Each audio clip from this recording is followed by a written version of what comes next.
Welcome back to a new episode of the Animal Liberation Hour, brought to you by Animal Activism Mentorship. We are so grateful that you tune in every week to be inspired by the diversity of impassioned guests we have on our pod. It's crucial to AAM's mission as a free multinational program that supports and uplifts aspiring and seasoned animal rights activists alike. From one-on-one mentorships, free workshops and trainings, to this podcast, AAM seeks to empower humans to create the world they envision, where all animals are treated with respect and compassion. In today's episode, I had an insightful conversation with activist, educator, yoga instructor, and total badass, Nico Stubler. We discussed Nico's case for taking the Liberation Pledge, which is a commitment to refrain from participating in meals where animal products are being consumed at the table. We also talk about dismantling the meat equals masculinity narrative, navigating social situations as a new or longtime vegan, activist self-care, Nico's career in animal law, and so much more. We hope Nico's approach to activism sparks curiosity and critical thinking on how we engage with our everyday relationships, while also being mindful of planting the seeds of compassion to all animals. And now, for my conversation with the outstanding Nico Stubler.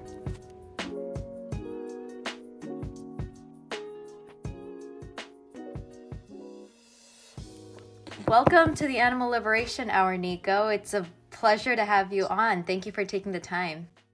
Yeah, thank you so much for having me, Shriya. Yeah, of course. I've been so inspired by your story. I've heard you on several other podcasts. One of my favorites was your interview on Our Hen House, and I remember reaching out to you right away where you it was such a stimulating discussion about the Liberation Pledge and these topics that are being frequently discussed in the animal rights space. And I felt like you had so much wisdom to offer to our followers. So I'm really glad that we were able to get this working. Thanks for having me on. I think these are really valuable and worthwhile conversations to be having, and I'm excited to be having it with your listeners today. Totally. Yes. So yeah, before we get into the nitty gritty, I'd like to always start with where your inspiration for animal rights first originated and how that evolved into all of the work that you're currently pursuing. Cool. Yeah, I know in your podcast, you tend to start with this question, and I just want to say thank you. I think it's such an important question for us as activists to be having, because none of us are born animal rights activists, and essentially none of us are born vegan, and we're born into this carnage society where every aspect of society is telling us it's normal and okay and proper to be eating animals. So yeah, I think it's important for us to be having discussions for how we as activists and vegans have broken free from that. So yeah, I'd be happy to give you my short backstory. I think for listeners, if you're pre-gan, in the sense of not quite vegan, but working your way there, and my story or anybody else's story doesn't resonate with you, that's okay and that's normal. There's a million and one paths to the same mountaintop, to the same idea of animal rights and animal advocacy. So yeah, I think, if my story isn't your story, that's normal, that's beautiful. So yeah, I went vegetarian first 2 different times. The first time is when I was 3 or 4. I was just tall enough to see into the deli, behind the deli glass in the supermarket. And I had asked my mom what was behind the glass, and she essentially told me animal bodies. I'm sure she didn't use that kind of flowery, that kind of language. I'm sure she said something much more euphemistic. But yeah, at that point I decided I didn't want to eat animals. And I don't think that's uncommon. I think most children have the same immediate reaction to when they figure out that we're eating animals. And it's one of like incredulity. It's like, how on earth are we eating animals? That's awful. I think what was unique was my mom's response and being supportive of me and being like, okay, like, yeah, you don't need to eat animals. So I did that for a while, and like my parents don't remember how that died off, but eventually I did start eating animals. High school, like basically was trying to eat as many animals and animal products as I could get my hands on. At that time, I had very much like kind of bought into these norms about like what masculinity was and like performing masculinity, and like that meant eating mass quantities of meat and animal products. And so I was always asking my mom. And at the time, like that wasn't rational. It wasn't like I was directly making that kind of analysis. I wasn't like, if I eat more animals, I'll be more manly. But just looking back, it was definitely a factor that was leading to that subconsciously. So yeah, I was eating lots of animals, didn't think anything of it, didn't know any vegetarians, had never heard the word vegan. I grew up in a rural farming community. So like my high school had drive your tractor to school day. Future Farmers of America was like a major social cohort. And like farm animals were all around the high school. So that was kind of me growing up. Freshman year of college is when I went vegetarian. I was on a ski trip with one of my best friends at the time. And after a ski day, we went to an Italian restaurant together. I remember it so vividly. It was in 2012. And we ordered the same pasta, and he ordered his with tofu, and I ordered mine with chicken. And like it came, I tried to bite of his, and it tasted better than mine. And all of a sudden, it just hit me like I made this order. For chicken, I didn't need to, and it took a chicken's life. And it's so strange. Like I don't know how I made that connection. Like it's not like we were having a discussion about it or anything. I think what it must have been is just like seeing these social cues around me, finally moving to a city in college, of like learning about vegetarianism, learning that it was an option, and it just kind of hit me. But yeah, so I went vegetarian on the spot, and I haven't eaten an animal since then. So I guess it's right around 10 years ago. And then a month later, 2 months later, I read a book called Eating Animals by Jonathan Safran Foer. I learned about egg production, was horrified, and gave up eggs after that book. And a month after that, I was eating breakfast in the university cafeteria. And up until that point, I was like kind of like, I don't know if famous is the right word, but like well known that every morning I had 4 eggs. Like I had 4 poached eggs on toast. It was what I did every single morning. You were the eggs on toast person. Yeah, I was. Campus, yeah. Yeah, it was just like what I did, and like never changed. I couldn't get enough eggs in me. It was my favorite food. And one of my friends, like I guess acquaintances, asked me why I was eating oatmeal, or why I was eating cereal. And I told him like, because it's messed up eating eggs. And he's like, well, why are you drinking milk? And I just never even thought about where milk came from. And it's crazy looking back. It's like I at this point, I'm like vegetarian for the animals. I'm not eating eggs for the animals. And still I had never even considered like what milk is and where it comes from. Yeah. And was this acquaintance vegan or vegetarian at all? No, so like they had bacon, they had sausage, they had all sorts of like things on their plates, but they could just see my hypocrisy and was like, what's going on, dude? Yeah. So no, I was the first vegan I ever met. But yeah, he asked me the question. I went upstairs to my dorm room, like Googled where does dairy come from, was horrified, and went vegan. But like, I guess that story just gives me a lot of sympathy for everybody who's not vegan yet, who's on their way. It's like, it's so much of it is just like, for one, it's cultural conditioning, but it's like a lack of knowledge and lack of understanding. And so in the same way that like information and understanding helped me change and grow, I have like faith that the same can happen for everybody else.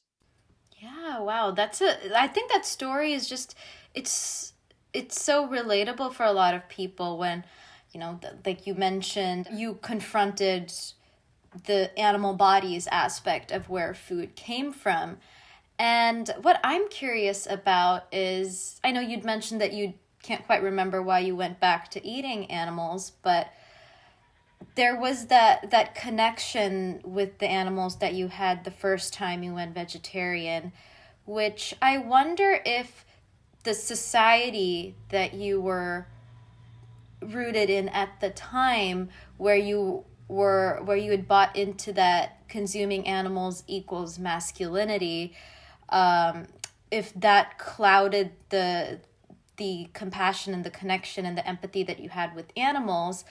And then once you came to live in the city for college, do you feel like the challenge of the notion that real men eat meat was starting to dissolve, and that sort of, remove that veil that was, that may have been covered just from a societal pressure standpoint? Yeah, I think that's really well put, Shriya. I think that's a big part of it. And I think I just didn't have any examples of people doing things differently. Mm-hmm. Like the only idea, like my only models of masculinity or just being a human was consuming animals. And so I didn't think twice of it. And I tried to like be the best at it essentially.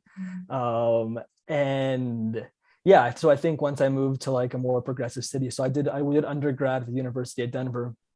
And so like having like examples and data points that like I changed a lot freshman year. Like my eyes were opening to a lot of things. I was in a stage of my life where I was very open to new ideas and very excited to explore them.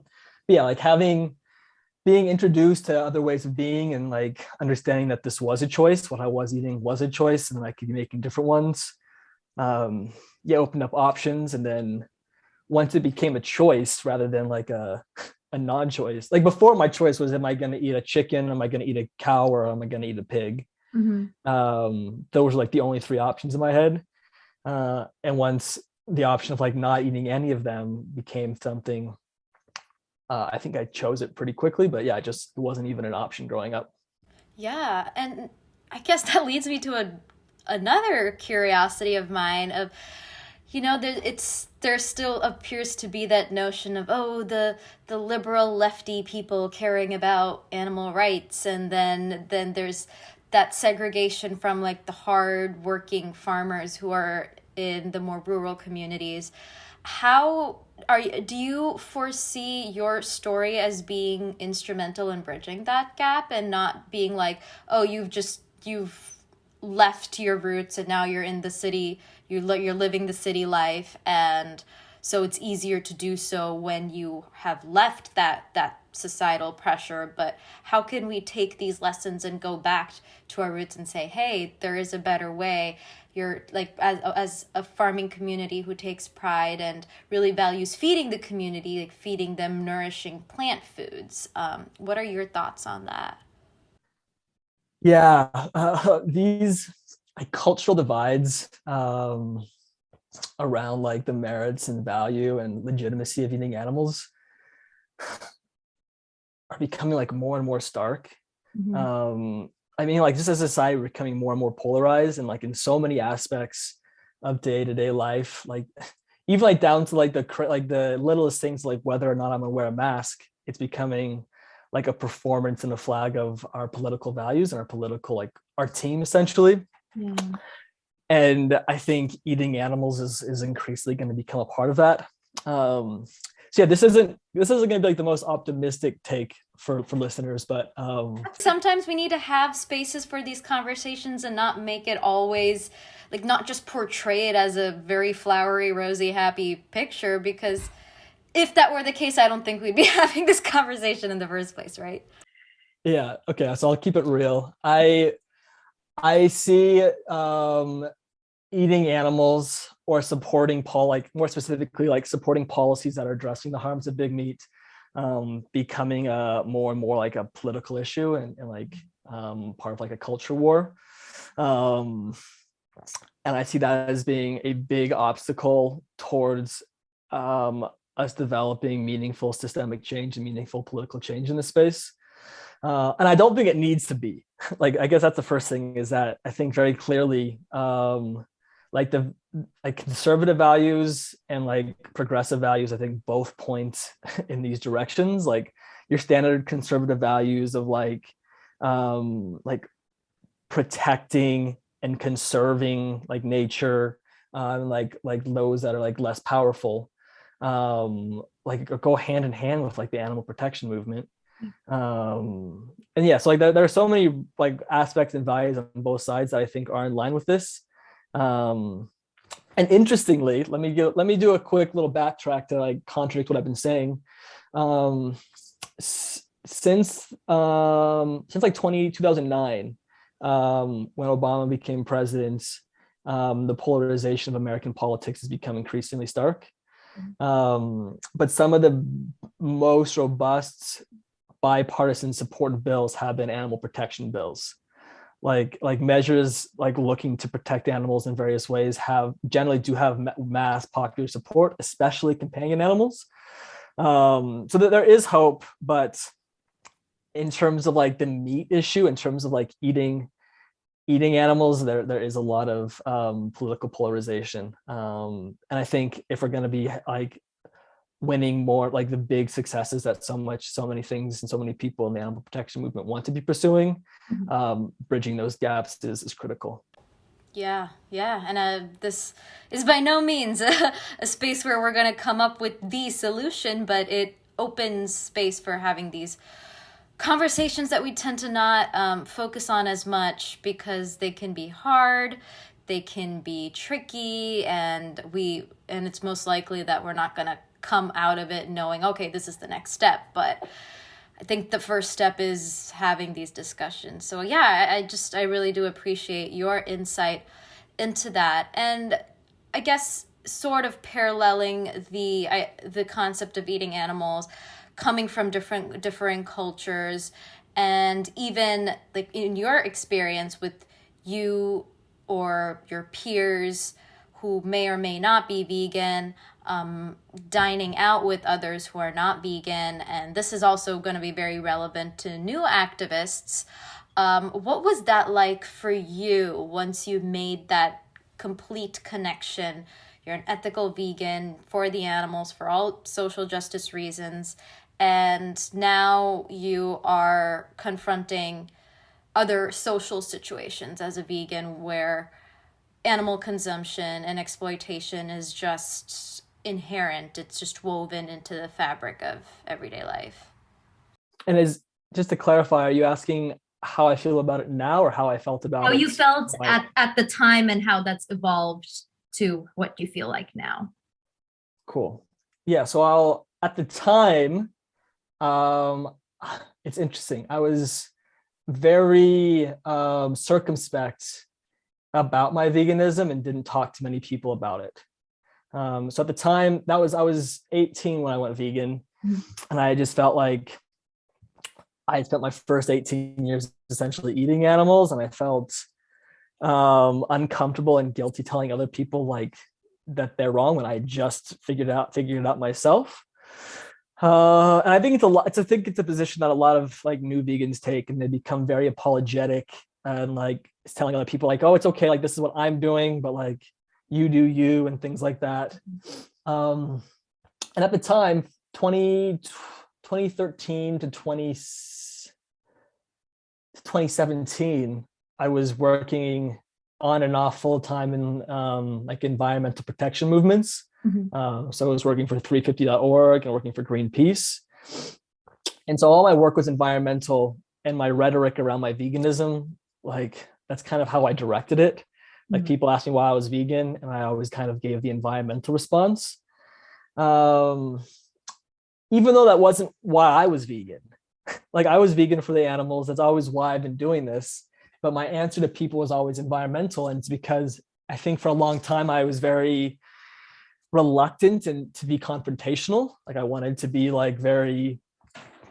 pleasant to be around, and telling people I'm vegan to reduce my climate impact, my climate footprint is a lot even easier conversation than saying, it's ethically wrong to kill and consume animals. So yeah, that's what I did for a while, for like 4 years. It's interesting, isn't it? How, like, I've found that even with my experience, if I were to say, oh yeah, if I'm, it's like, well, are you vegan for religious reasons or cultural reasons? If I were to say yes to that, it's like, oh, okay, cool. But if it's, oh, I'm vegan for the animals, immediately plants start having feelings too. Beans don't have enough protein, or yeah. So it's interesting.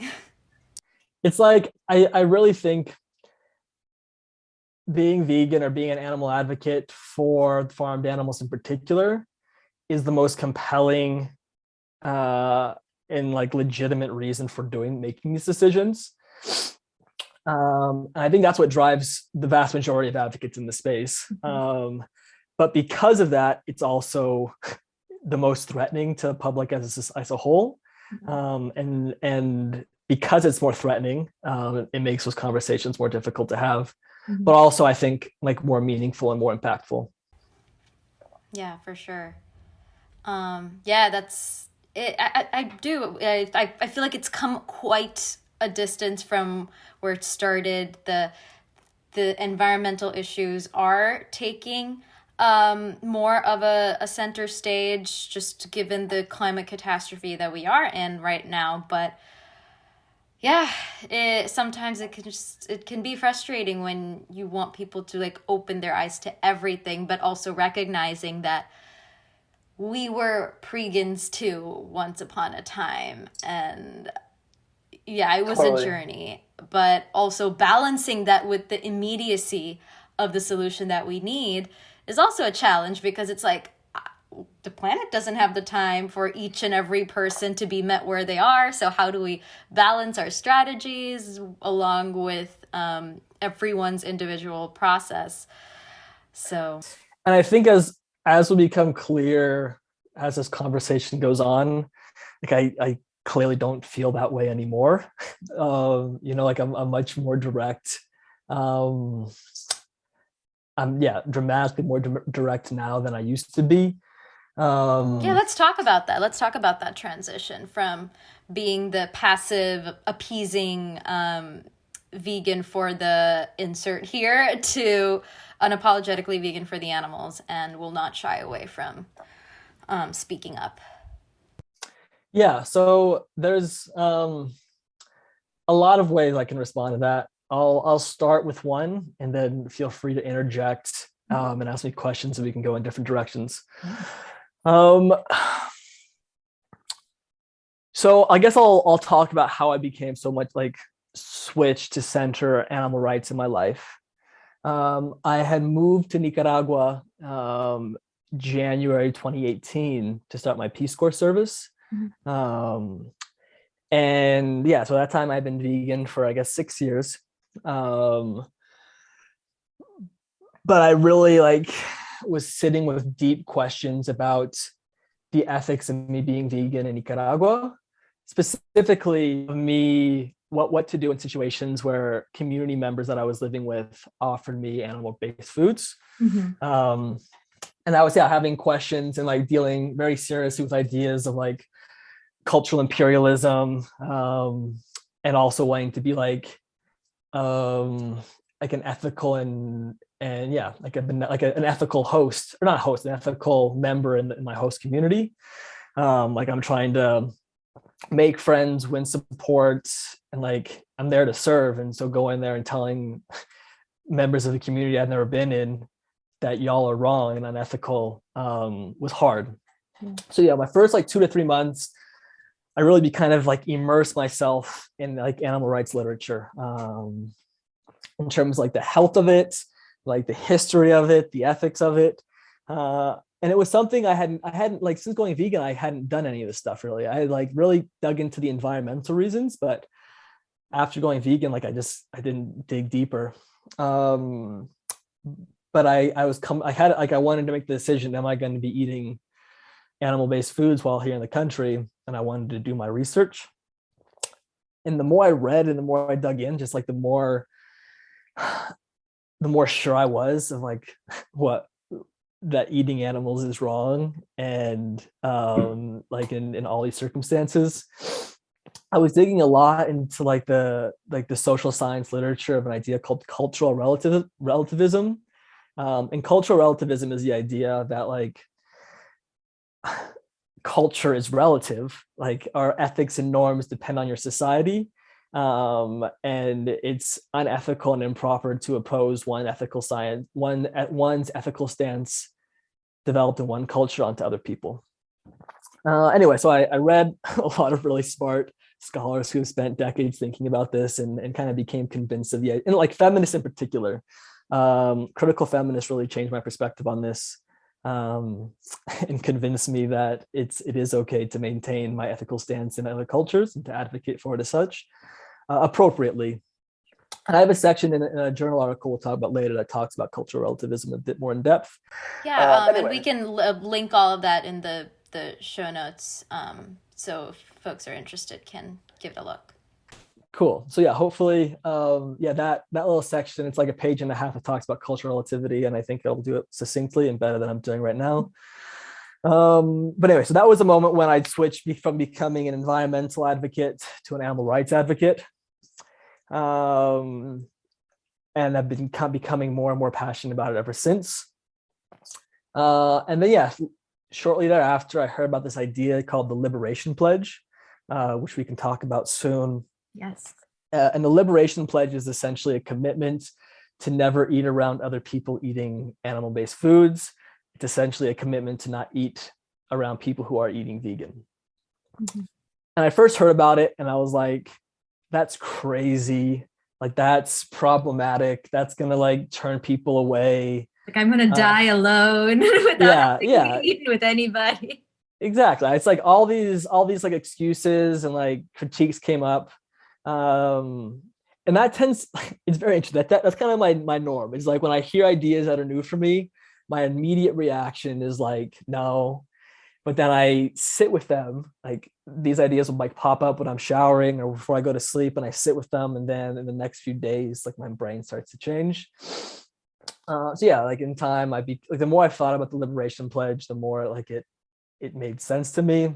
Mm-hmm. And so then I adopted that. And so yeah, it's been like 3 or 4 years since I've eaten with somebody eating an animal-based food. So it's not, because I'm familiar with some people who might,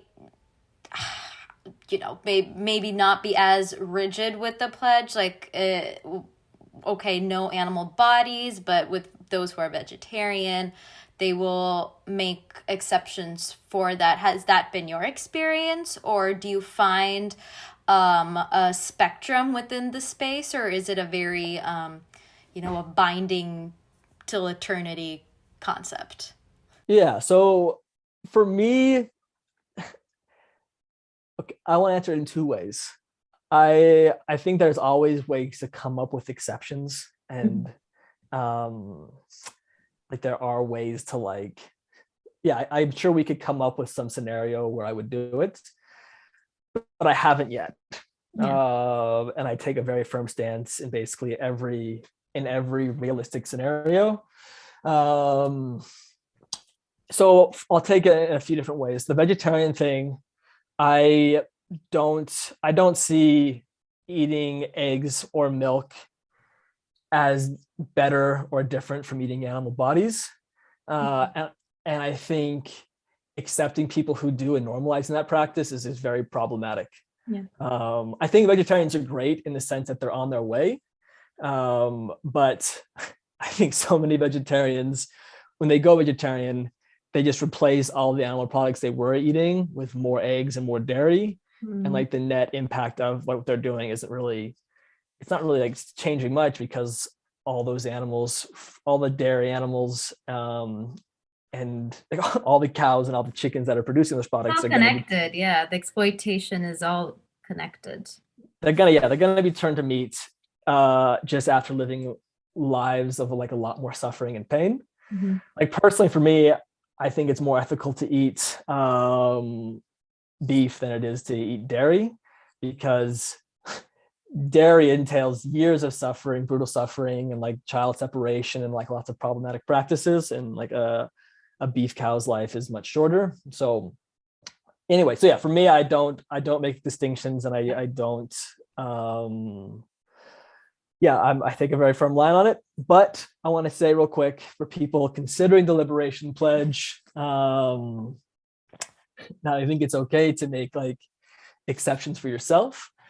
I think a lot of people hear the Liberation Pledge, like the promise to not eat around people eating animal-based foods, and the first thing they think of are like the 3 or 4 instances where they're not going to be able to follow it, and then they decide, okay, I'm not going to follow it. They're like, oh my gosh, my brother's having a wedding in 8 months. Thanksgiving's coming up. Thanksgiving's coming up. I have to do like, I have all like these very specific rare occurrences where like I'm going to be eating or around people eating animal-based foods, so I'm not going to take the pledge, when 99% of the other instances of their life they could take it. I think it's important for us to not let perfect be the enemy of the good. 100%. Yes, we're here for progress over perfection. Yeah, and I feel the same way about veganism. It's like people, if someone's like, oh yeah, like I could be vegan, but there's like these one are like based on my like cultural, spiritual traditions, or like once or twice a year where we eat animal-based foods, I'm not going to be vegan. It's like, no, it's okay. Like doing those actions is not okay, but that shouldn't prevent you from doing the right thing everywhere else. Mm-hmm. I think for people on the fence with the Liberation Pledge, like give it a shot, do it in certain scenarios when you can do it, be gentle with yourself in other scenarios.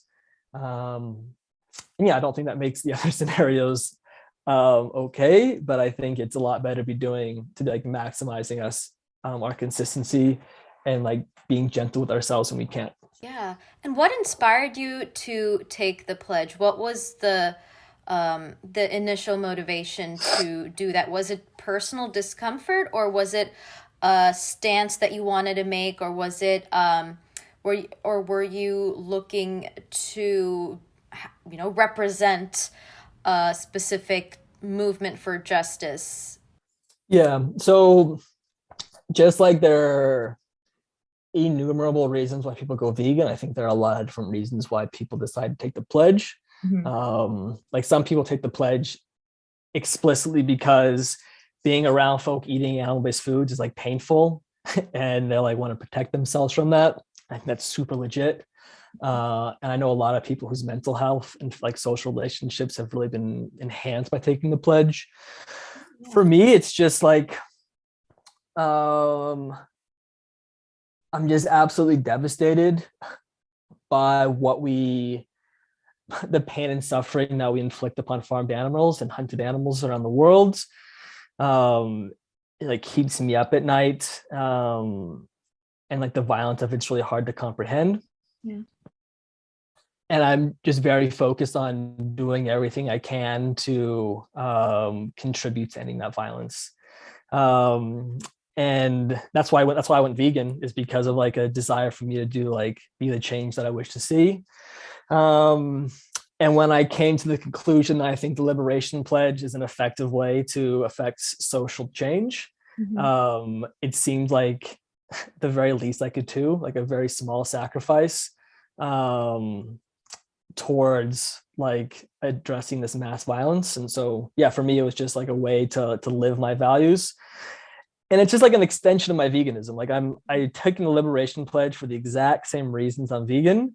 And yeah, I feel a lot more passionate about the Liberation Pledge than I do about my own personal veganism.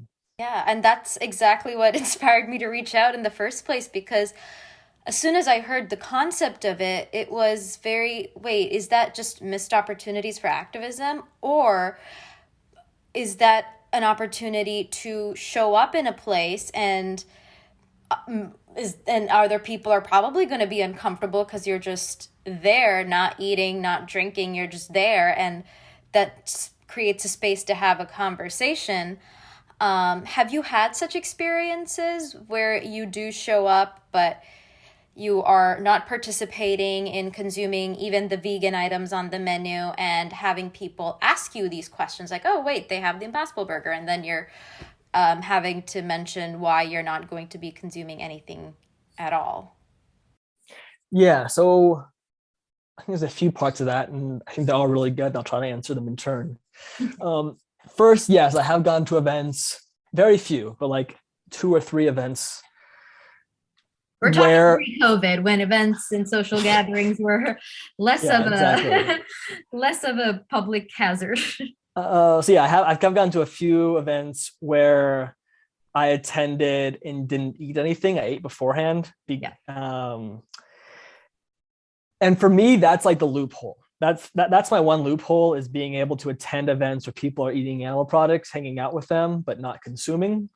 I know some people who just don't attend those events, but for me, that's been my loophole in terms of like, if there is an event that's really important, like I've been to an award ceremony of like a really good friend of mine, like to support them, and everyone is eating animal products and I just didn't eat. And then in Colombia, going out with a group of my friends there, my tattoo artist actually in a group of his friends, and didn't eat with them. So yeah, I've done it a few times, and both times people said like, Nico, what are you going to order? And I said like, oh, I'm not going to eat. And they said, oh, like, what's up? Like, is your stomach okay? And like, oh yeah, it's fine. I just like have taken the commitment to not eat around people eating animal-based foods. And their initial action is like, oh my gosh, like why? And then it's like a very easy conversation. I'm like, I'm like, would you eat at a table where people are eating golden retriever? And they're like, no, like I would be like sick to my stomach. And I say like, I feel the exact same way. And I do, like, I have these direct conversations. And especially the thing about those that people are asking why I'm not doing it. I'm just being honest, and they're very like vulnerable but direct. But then I don't go on and like berate them for what they're eating. I planted that seed. I've made my point, and then I move on. And you let them ask you the questions instead of, just busting into the room saying, I've taken the liberation pledge and I'm not going to eat if you all are going to order animal-based food. So it just by being there, you're inviting a conversation. And that's something that I actually didn't think of at first.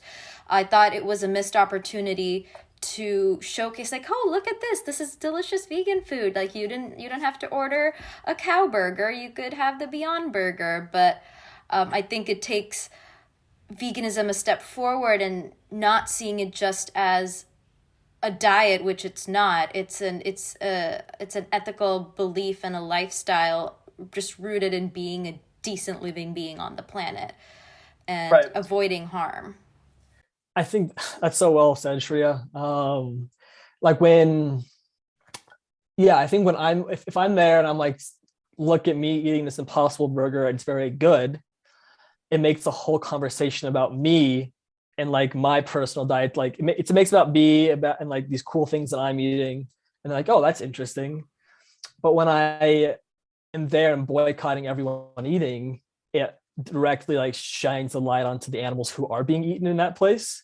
It just transforms the whole discussion, and I think a much more powerful way. And then in terms of like the missed opportunity, that is by far the most common critique of taking the liberation pledge. Like, oh, like you're removing yourself from all these conversations that you could be having. Like like what's up? Like you're basically like, compromising your ability to interact with people. And my response to that's twofold. First, I think the worst time for us to have conversations with people about the ethics of eating animals is while they're eating animals. It's like if someone's biting into a cow, and it's like the cow flesh, and you tell them that's wrong, it's like all the guards are up. It's an immediate confrontation. No one on earth likes to be told that they're unethical. It's like probably one of the most unpopular, like stigmatizing, confrontational things you can say. So having that conversation in those instances brings up all those barriers. And then the second, so I think it's an ineffective way. I think it's an ineffective space to have those conversations. And then second, the goal isn't to be isolating ourselves from people eating animals, but it's to be bringing people who eat animals to eat vegan with us. So like, for example, if I have a relative coming in town that wants to eat, I'll quickly say, yeah, like it's been a while. I'd love to see you. I've made a commitment to not eat around people eating animal-based food. So are you cool if we go get some like good vegan food? I got an idea. 9 out of 10 times to say yes. They eat vegan with me. One, it makes it very clear in their heads like how passionate I am about this issue. Two, they get to try vegan food rather than just seeing me eat vegan food and see that's possible. Like they're trying it and seeing how delicious it is. And then three, I can have conversations about the ethics of eating vegan with them while they're eating vegan, which is essentially complimenting them. Like they're biting into a vegan burger and I'm telling them how ethical they are. And they're like, yeah, I'm doing the right thing. Positive reinforcement. Yeah, exactly. It changes the whole dynamics of the conversation. It changes the whole framing, and I think opens up space for more effective communication and more effective interactions.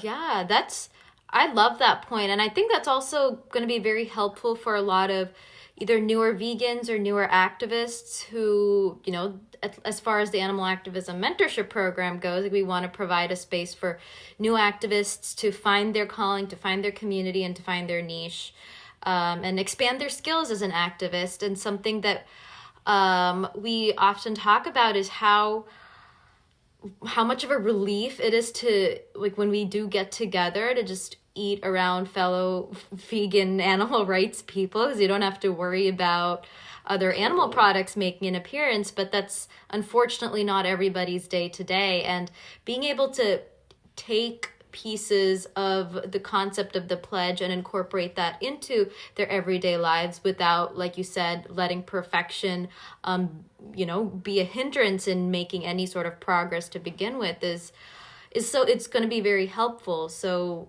if those who are new vegans and are navigating their existing friendships, their relationships with their family, like this is a great way to start small, and you don't have to think immediately into, like you said, next year's Christmas dinner, but like think about where you're gonna grab lunch tomorrow. Like if you can go to a veggie grill, or instead of a KFC, like go for it. Yeah, I'm really glad you brought that up, Shriya. I think like if you're a new vegan or considering being vegan, and you're hearing this conversation about this dude who refuses to eat around anybody eating animal-based foods, and you're like, oh my goodness, like what am I getting myself into? Like This is crazy. Like be gentle with yourself, like take it one step at a time. These are big changes, socially in particular. So I think it's okay to be where you're at and like taking it one step at a time. So yeah, that's the first point. But I do think that the Liberation Pledge makes sense for a lot, like all the reasons and more reasons that we've already discussed. That it's really healthy for the individual practitioner, and that it moves this movement forward in really important ways.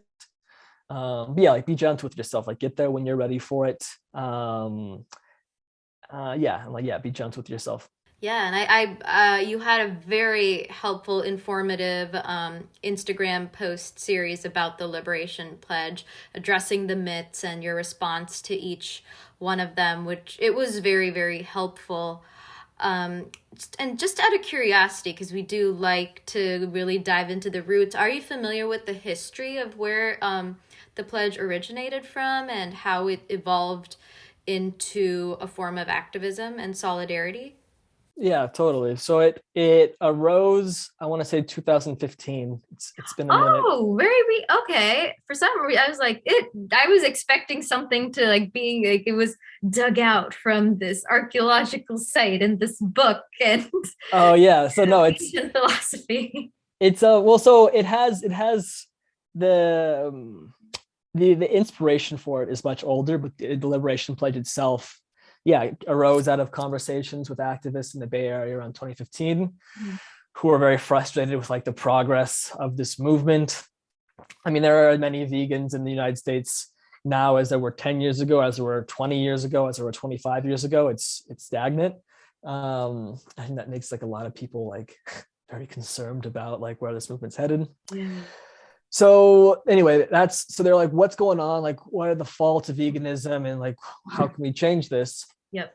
And some of those activists there have roots in China, and they were familiar with this idea that was essentially like the Liberation Pledge's version of child foot binding.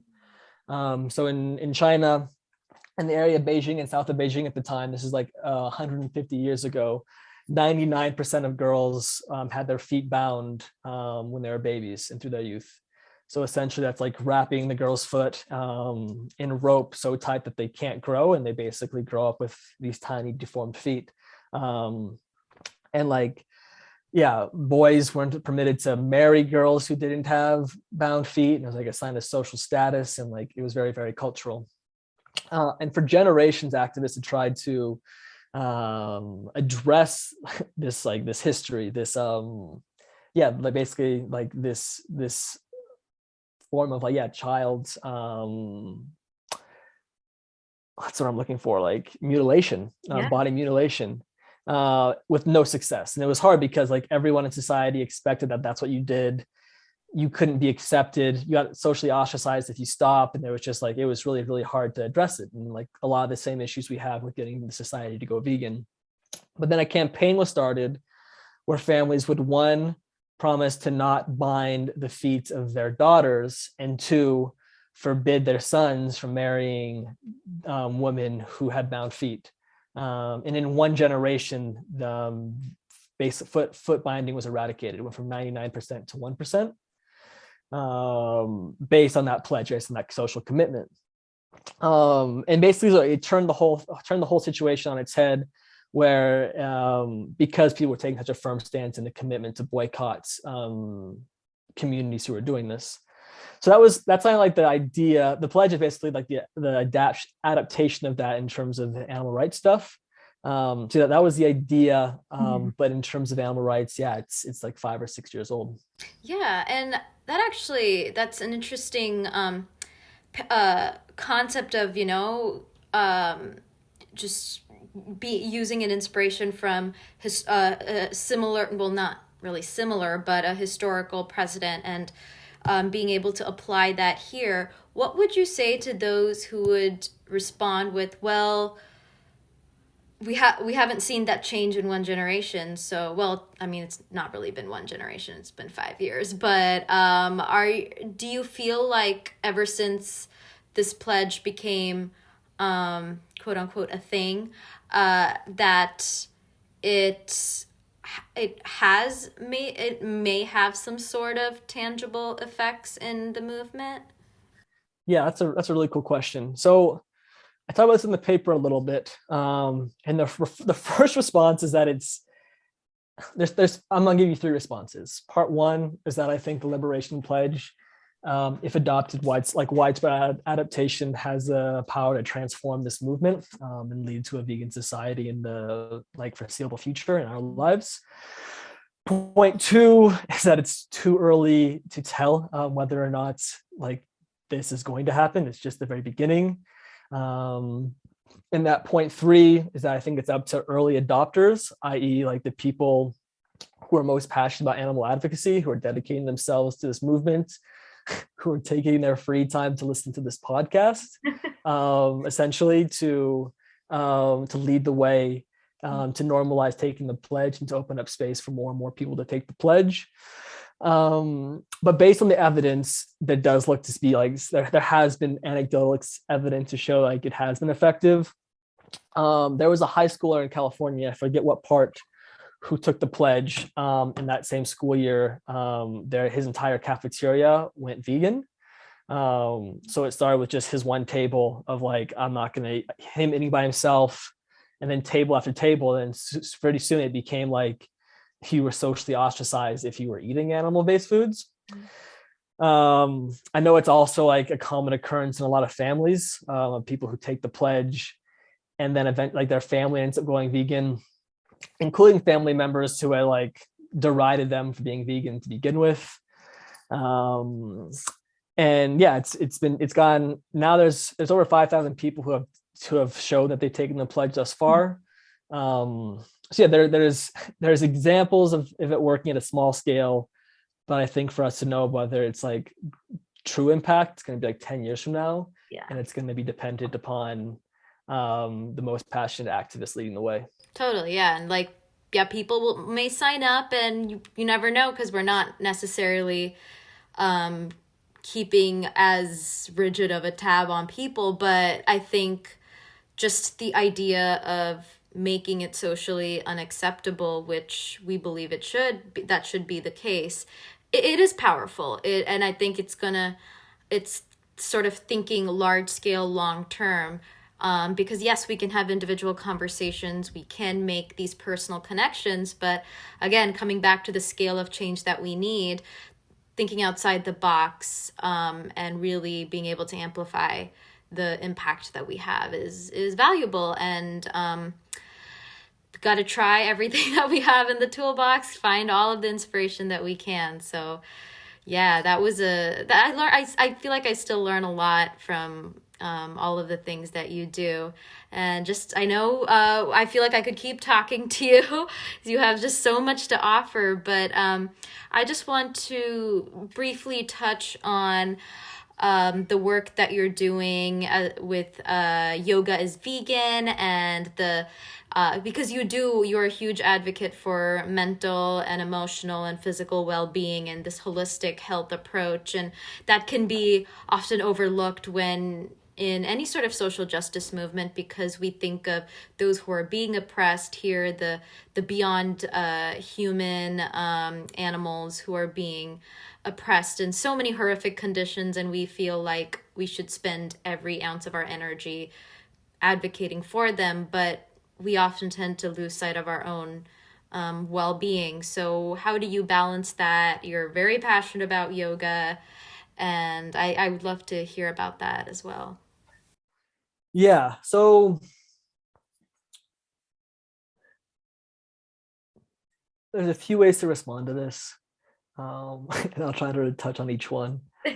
I know my questions are like, how many can I fit in? No, they're really, really good, and I'm just trying to. They're all so good, and I'm trying to touch on all of them. So first, I think a lot of people who are fresh vegans, like, we can be so horrified by the reality and like so startled that it's like new to us, that we like kind of become all consumed. We want to do everything we can to address these injustices, like have as loud of a voice as we can.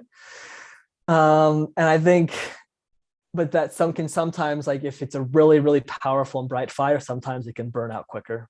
Yeah. And I think we as activists, and burnout is very, very real in this community, both in terms of veganism, but also in terms of like animal rights advocacy. So I think these are really central and important conversations for us to be having, and to normalize them.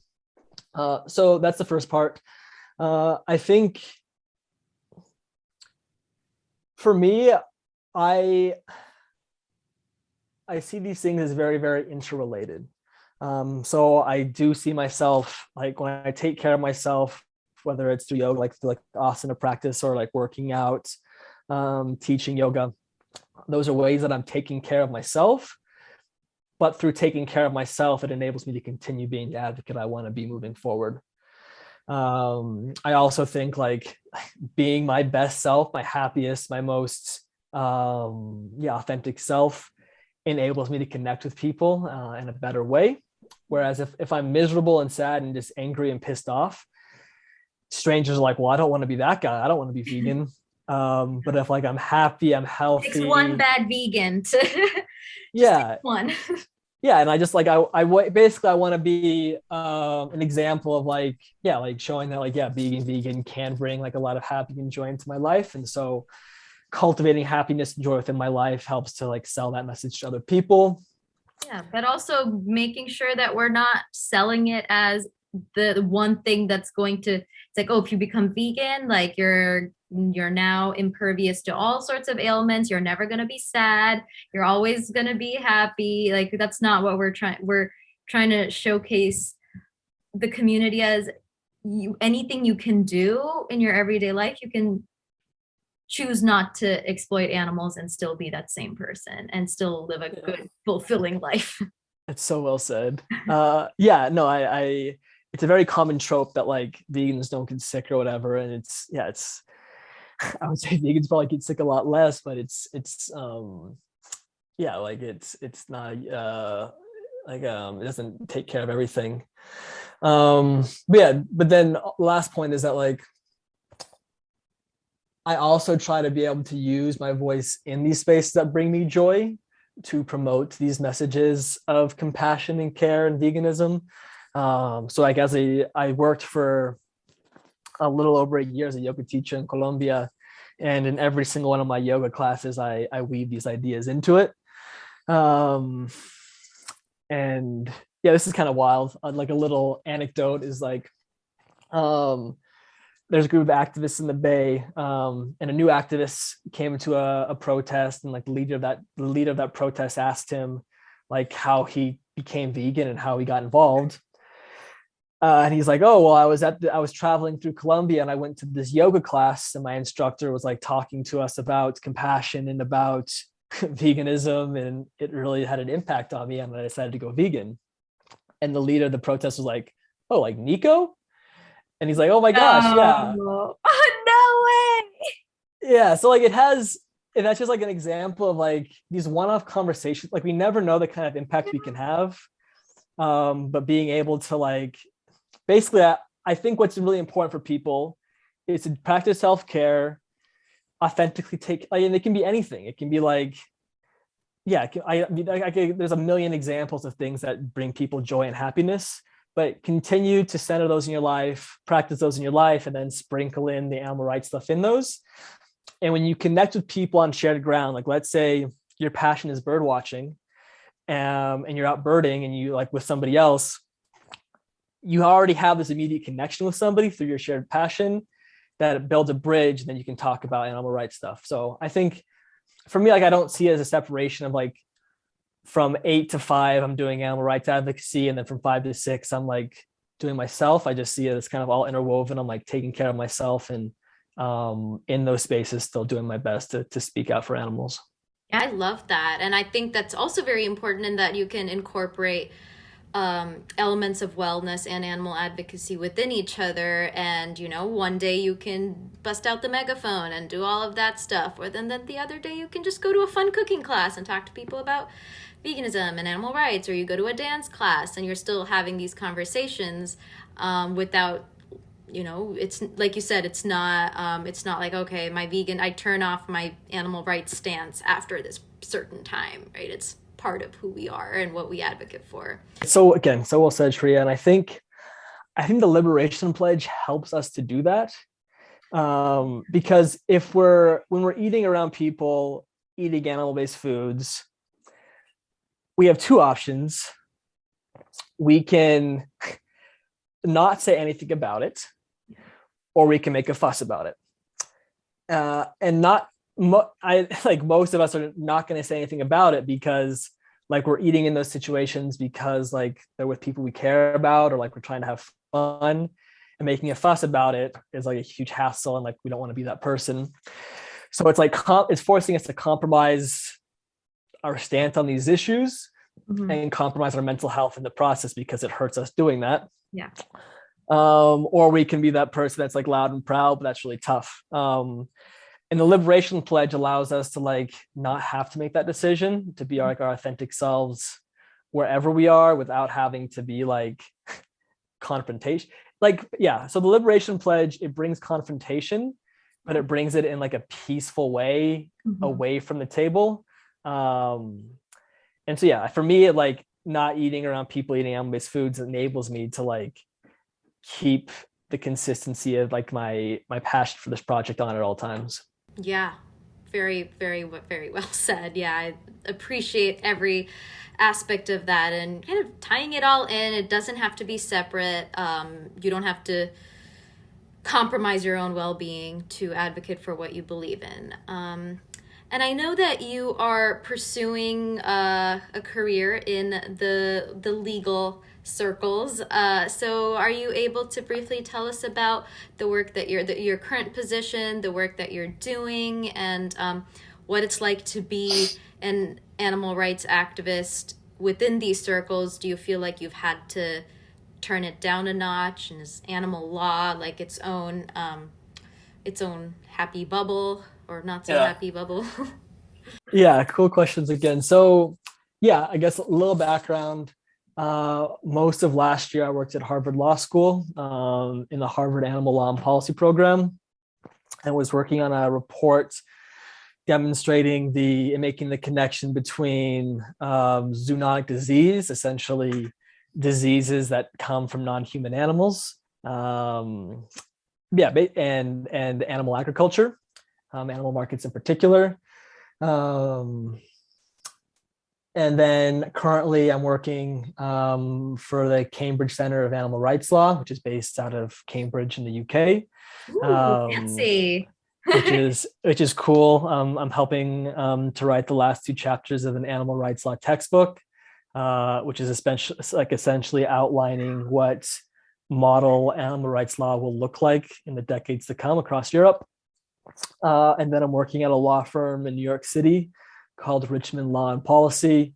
Essentially, we sue corporations for humane washing, basically like selling their products as like humane and nice and like sustainable when we know what the reality is.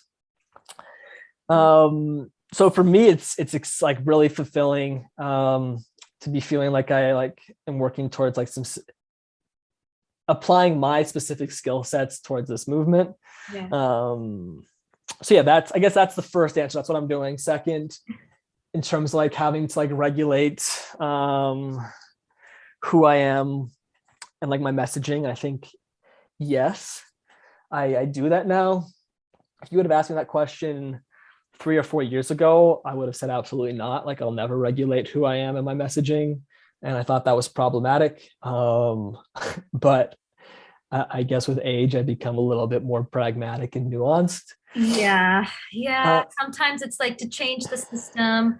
We do need you change it from within and from the outside. And when you're working from within, you may need to sort of abide by some of the regulations. But outside of it, I mean, there's a different space for everything. So like on my Zoom calls, like I'm wearing a suit and tie. Yeah. And like using the kind of language that's appropriate. I don't water down my stance, but I frame the manner, I change the way in which I frame it. Yeah. And modulate that according to my audience. So like if I'm at a protest outside a fur store using a megaphone, I'm much more loud and direct. Whereas if I'm in a conference call of law professors, I'm using a very different vocabulary and like energy. But my message doesn't change, but the way that I convey it does. I think that's just part of being strategic. And I think we code shift in that way in so many aspects of our life. And I don't see it as being problematic as long as I'm not changing the bottom line of what I'm trying to do. Yeah. Well, I know those in the animal rights space are also learning more about the animal law circles and how they can get involved in all of the really wonderful work that's being done in the space of getting more legal protections for our fellow beings on the planet. And these opportunities are going to be very helpful for those who are interested to really look into these avenues and see if anything resonates with causes that they would want to participate more in. Yeah, I think for any new vegans or like longtime vegans listening to this, I think we're at a very, very exciting point in the history of this movement. I really think we are hitting a breaking point in a lot of ways. And like the professional space, like the opportunities to be involved in this movement are just exploding exponentially. Whether it's in the academy, whether it's in nonprofits, or whether it's in the private sector, there's never been a better time to work in this space. So I've got a lot of hope for the direction this movement's heading, and heading quickly. Yeah, and I think legal personhood for these animals, do you feel like that's going to be a huge game changer? Yeah, it is. I think it's inevitable, and I think it's going to just dramatically reshape the way society looks and feels. Yeah, I think our exploitation of non-humans infects every aspect of our society. And so like achieving a vegan future is going to require overhauling every aspect of our society. Yeah, I think legal personhood is going to be a big part of that. And like I'm confident that it's closer than a lot of people might think.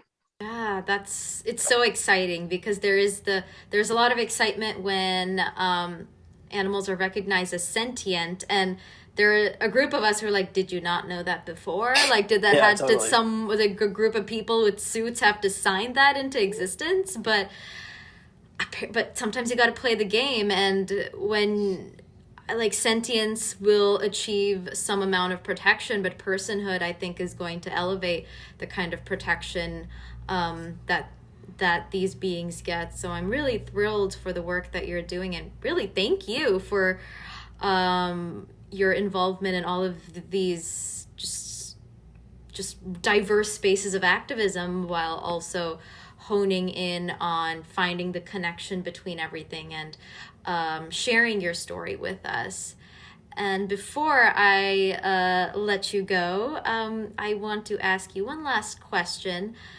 What does a vegan world look like to you? What is your vision for that? That's a beautiful question. I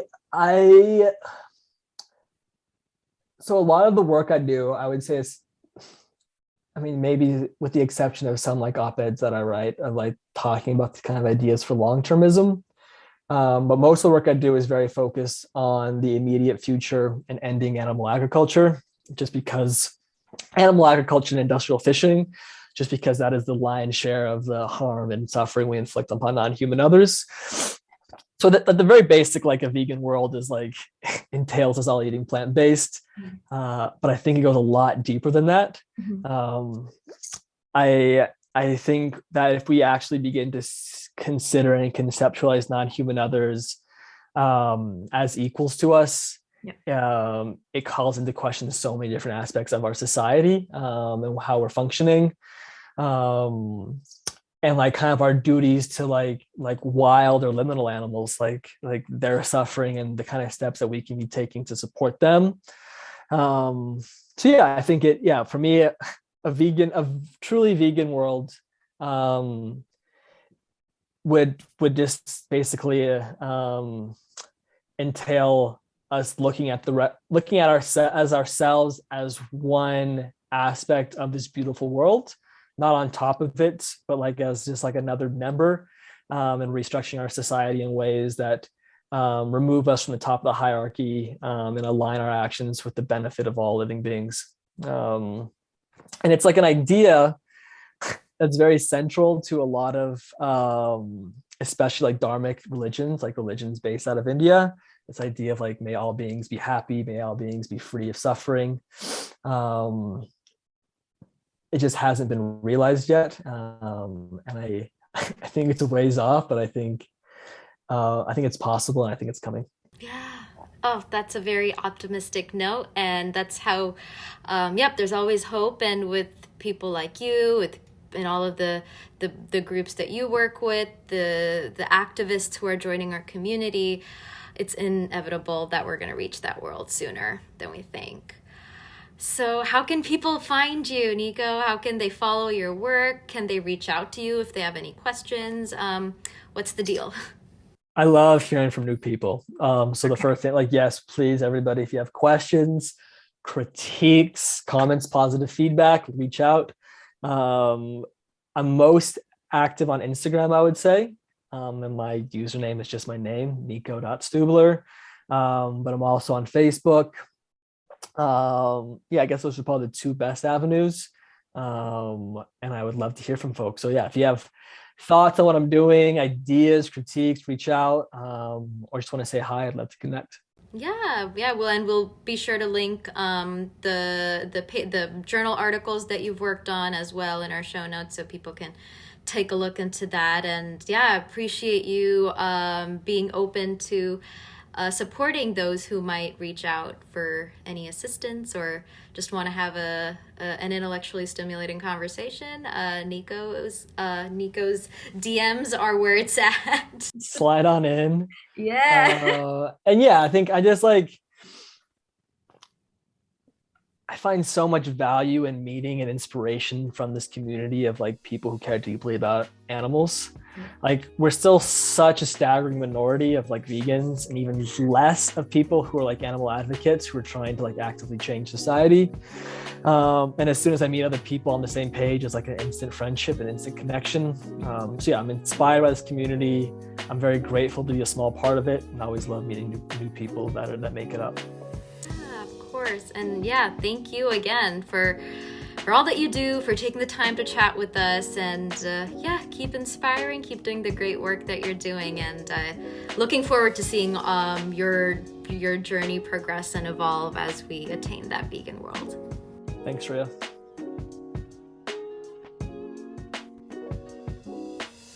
Wow, I thoroughly enjoyed this chat with Nico. It made me realize that one could always benefit from their plant-powered nuggets of wisdom, regardless of where we are on our vegan or activism journey. Nico's experiences and insights carry a lot of value when learning how to navigate the complexities of our social constructs, while also driving positive change we aspire to see in this world. We will be sure to link all of their social media handles in the show notes below, so you can give them a follow or reach out to Nico if you feel called to do so. Please take a quick minute to rate and review the podcast. It helps others find it more easily, and the more people who find it, the more they can be inspired by the guests whom we interview on our show, and turn that inspiration into actionable change for the animals. And don't forget to check out our website, animalactivismmentorship.com. And follow us on Facebook, Instagram, and YouTube at Animal Activism Mentorship, where you can keep up with the podcast as well as all things AAM. You can also hop in on our clubhouse rooms for stimulating discussions about animal rights, effective tactics and strategies, and all things in between. Accessibility to our content without any hindrance is key to the work we do here at AAM. That's why it's important to us that we offer our resources for free. And if you like what we do here at the podcast and at AAM, and have the financial ability to do so, please feel free to support us by contributing to our Patreon. It helps keep us going. Last but not least, AAM is so proud and honored to be fueled by Farm. One more reminder that you can sign up for a free mentor to help you with your activism at animalactivismmentorship.com. If you need a sign that you should become active for the animals, here you go. And remember, it will take all of us to achieve animal liberation. We need all hands on deck. We gotta stay focused, but stay positive, support one another, encourage and uplift one another, and let's be the change of compassion that we envision for this world. Until next time.